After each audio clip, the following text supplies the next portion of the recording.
Have you ever had one of those moments where you look at your bank account and think, I work so hard, where does all the money go? It's a feeling that's, well, as old as time itself. And today, we're going to travel back a few thousand years to dig up some solutions that are just as powerful now as they were then. This question, it was first asked ages ago in the incredible golden city of Babylon. But let's be real for a second. Doesn't that sound exactly like something we'd say today? It's that feeling of frustration, right? The sense that you're just treading water no matter how hard you swim. So who is asking this? Well, let me introduce you to a guy named Banzir. He was the absolute best chariot builder in all of Babylon.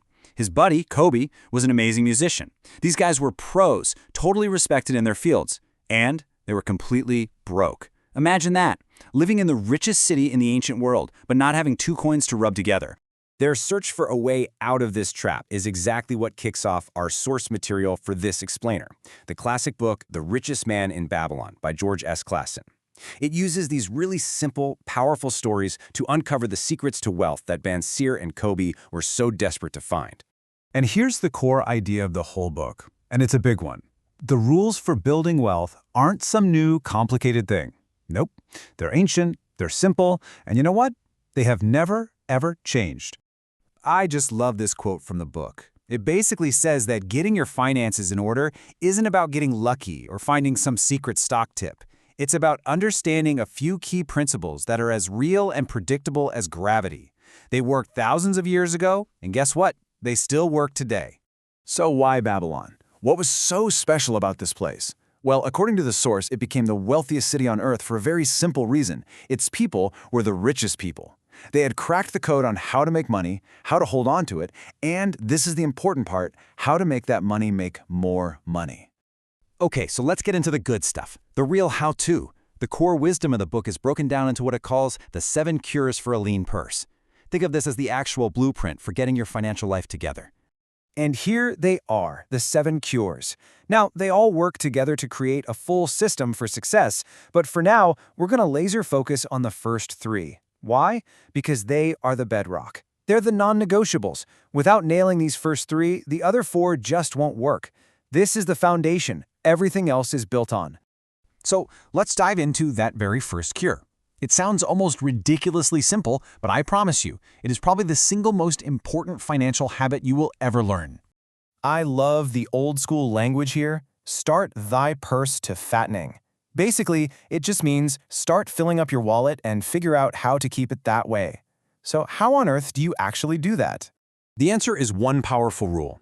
Pay yourself first. That's it. Before you pay your rent, before you buy groceries, before a single bill gets paid, you take a piece of your income and you keep it.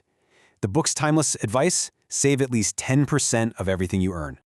Of course, you might be thinking, great, save 10%. But where is that supposed to come from when I spend everything I make? That is a perfect question, and it leads us directly to the second cure, which makes the first one possible. Control thy expenditures. Again, sounds simple, but this is the one that trips almost everyone up. This is all about fighting what we call lifestyle creep today. You know, that thing where the more money you make, the more stuff you find to spend it on. So, the game plan is this: learn to live on 90% or less of your income. That means you've got to make a budget and really get honest about where your money is going. You have to separate your real, true needs from your wants. Because that 10% you're saving, that's not just spare cash for later. It's a seed you need to protect so it can grow. All right, so once you're saving consistently and you've got your spending under control, you'll have this nice little pot of gold starting to build up. But just letting it sit there, that is not the Babylonian way. This third cure is where the real magic starts to happen. Make thy gold multiply. This, right here, is the leap.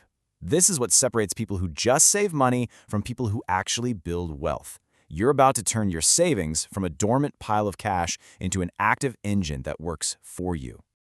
This is basically the ancient blueprint for investing. Every single dollar you save becomes, as the book calls it, a golden slave that goes to work for you to earn more dollars. And then those earnings also go to work. This is the incredible power of compounding, where your money starts to have its own babies, building your fortune faster and faster over time. Pay yourself first, control your spending, make your money multiply. Do you see it?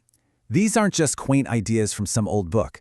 They are a literal path, a road you can start walking down today to build a wealthier future. The book paints this beautiful picture. Your future is a long road stretching out in front of you. You've got ambitions, right? Things you want to achieve, desires you want to fulfill. Well, these principles, they're the map that shows you how to get there. And look, following these cures isn't just about getting rich. As the author puts it, they are the sure key to a life with way less financial anxiety and a lot more freedom. They lead to real, satisfying progress that lets you build a life you actually want to live. The wisdom from Babylon has stood the test of time for a reason. It works. It's proven. The only thing left to do is to apply it. So the question isn't whether it works, but which one of these cures are you going to put into action, starting right now?